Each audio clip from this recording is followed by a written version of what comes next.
Welcome to அதன் academy channel. நம்ம பார்க்குற இந்த கொஸ்டின் இப்போ ரீசெண்டாக நடந்த ரயில்வே எக்ஸாமில் கேட்கப்பட்ட ஒரு ஜாமெட்ரி கொஸ்டின் தான், சரியா? இப்போ இந்த கொஸ்டின் எப்படி சால்வ் பண்ணுறது அப்படிங்கிறத பார்ப்போம்.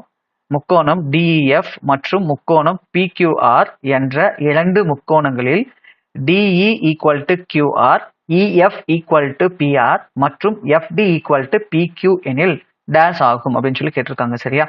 இப்போ இந்த கொஸ்டினை சால்வ் பண்ணுறதுக்கு முன்னாடி நம்ம சில கண்டிஷனை தெரிஞ்சுக்கணும், சரியா? அது என்ன அப்படின்னு பார்த்தீங்கன்னா, இப்போ ரெண்டு முக்கோணங்கள் இருக்கு, அதனுடைய மூன்று பக்கங்களும் சமம் அப்படின்னு சொல்லி கொடுத்துருக்காங்க, சரியா?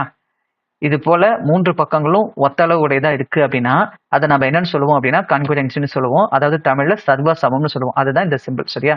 இப்படி சிம்பிள் போட்டாங்க அப்படின்னா என்ன அர்த்தம் அப்படின்னா ரெண்டு முக்கோணங்களும் சர்வசமம் உடையது அப்படின்னு சொல்லி அர்த்தம், சரியா? இதுக்கு நம்ம ப்ரீவியஸ் வீடியோலயே 4 கண்டிஷன் பார்த்துருப்போம், சரியா? அந்த 4 கண்டிஷன்ஸ்ல ஏதோ ஒன்று வந்துச்சு அப்படின்னாவே அந்த முக்கோணத்தை நம்ம என்னன்னு சொல்லுவோம் அப்படின்னா சர்வசம முக்கோணங்கள் அப்படின்னு சொல்லுவோம்னு சொல்லி நம்ம பார்த்தோம், சரியா? இப்போ நீங்க இன்னும் அந்த வீடியோ பார்க்கல அப்படின்னா அந்த வீடியோக்கான லிங்கை இந்த வீடியோட டிஸ்கிரிப்ஷன்ல நான் கொடுத்துருக்கேன். நீங்க கிளிக் பண்ணி பார்த்துட்டு அதுக்கப்புறம் இந்த வீடியோல நம்ம சால்வ் பண்ற சம பார்த்தீங்க அப்படின்னா இன்னும் உங்களுக்கு பெட்டரா அண்டர்ஸ்டாண்டிங் இருக்கும், சரியா? இருந்தாலும் நான் ஷார்ட்டா சொல்லிடுறேன்.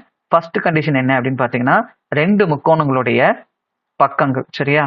சைடு சைடு சைடு சமமா இருந்துச்சு அப்படின்னு சொல்லி கொஸ்டின்ல கொடுத்தாலும், அல்லது சைடு ஆங்கிள் சைடு சமம் அப்படின்னு சொல்லி கொஸ்டின்ல கொடுத்தாலும், அல்லது ஆங்கிள் சைடு ஆங்கிள் அப்படின்னு சொல்லி கொடுத்தாலும், நாலாவதா ரைட் ஆங்கிள் ட்ரையாங்கிள், அதாவது செங்கோண முக்கோணம் ரெண்டுமே, அடுத்தது அதோட ஹைபோட்டனஸ் காரணம், அடுத்தது அதனுடைய சைட் சமம்னு சொன்னாலும் நம்ம என்னன்னு எடுத்துக்கலாம் அப்படின்னா அந்த ரெண்டு முக்கோணங்களும் சர்வசம முக்கோணங்கள் அப்படின்னு நம்ம சொல்லி எடுத்துக்கலாம், சரியா? சரிங்க, இப்போ இந்த கொஸ்டினை நம்ம எப்படி சால்வ் பண்றது அப்படிங்கிறத பார்ப்போம். இப்போ இந்த மாதிரி ரெண்டு முக்கோணம் இருக்கு.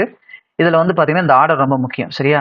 டிஇ அப்படின்னா இங்க கியூஆர், சரியா? அதோட கரஸ்பாண்டிங், அதாவது அதனுடைய ஒத்த பக்கத்தை அதோட நேமை கரெக்டா நீங்க மென்ஷன் பண்ணணும். டிஇனா இங்க நம்ம கியூஆர் போடுறோம் அப்படின்னா, அடுத்ததா இஎஃப் பிஆர், அதாவது இஎஃப் அப்படின்னா இங்க ஆர் இங்க பி, அதே மாதிரி தான் நீங்க எழுதணும், சரியா?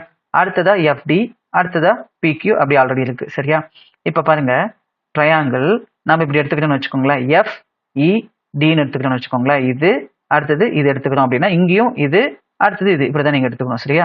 அப்ப ட்ரையாங்கிள் எஃப் இ டி, இதுல ஆர்டர் ரொம்ப முக்கியம், சரியா? அடுத்த ட்ரையாங்கிள் பி ஆர் கியூ, சரியா? அப்ப பாருங்க இது ரெண்டுமே சர்வசமம் அப்படின்னு நம்ம சொல்லலாம், சரிங்களா? இப்ப பாருங்க ஆன்சர் ஆப்ஷன் ஃபர்ஸ்ட் அதே மாதிரி இருக்கா? அப்ப ஃபர்ஸ்ட் தான் இந்த கொஸ்டினுக்கான சரியான ஆன்சர், ஓகேங்களா? சரிங்க, நான் இது வரைக்கும் சொன்னது உங்களுக்கு ரொம்ப யூஸ்ஃபுல்லா இருந்துச்சு அப்படின்னா மறக்காம இந்த வீடியோக்கு ஒரு லைக் பண்ணுங்க.